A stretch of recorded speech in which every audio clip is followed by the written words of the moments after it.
Laban mo sa kanila. Ano ba? Bakit na hindi yung ganyan?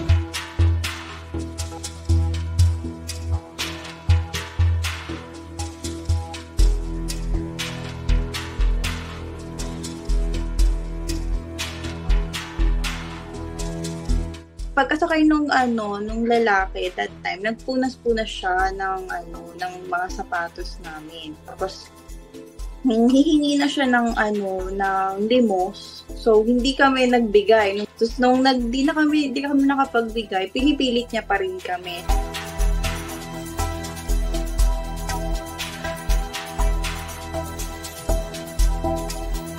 Sabi niya pa sa akin, narinig ko po siya, meron pa naman akong pato.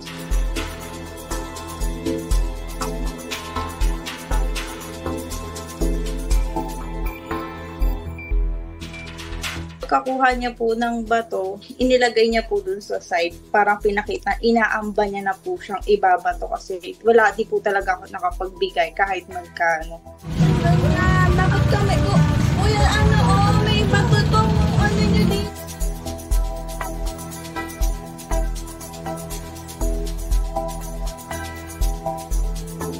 Kuya, may bato tong niyo dito. May bato si kuya. Bakit may bato? Bakit ka nang aamba?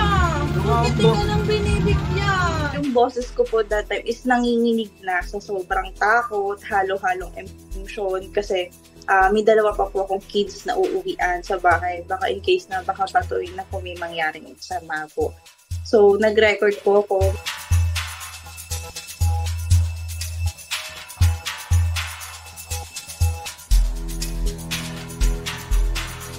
Nagawa na ang pera din eh.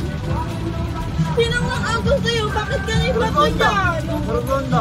Bakit nandito ka? Laban mo sa kanila. Ano ba? Bakit na hindi yung ganyan? Balikan mo sila.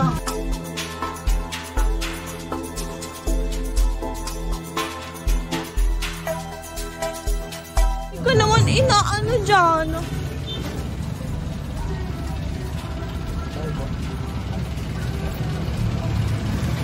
Ba't kailangan may ganyan? Lumaban ka ng tatas kuya. Laban mo sa kanila. Ano ba? Bakit na hindi yung ganyan? Balikan mo sila.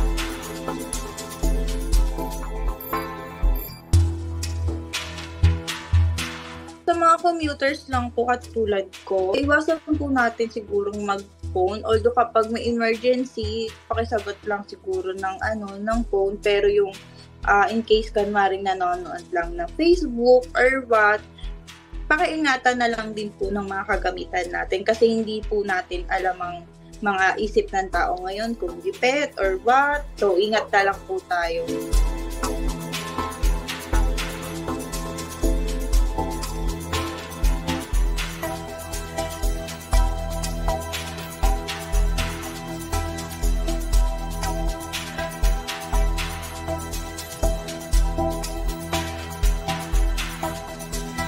Kung may mga ganito, call the attention of our police officers dahil aaksyonan naman namin at aaksyonan yan.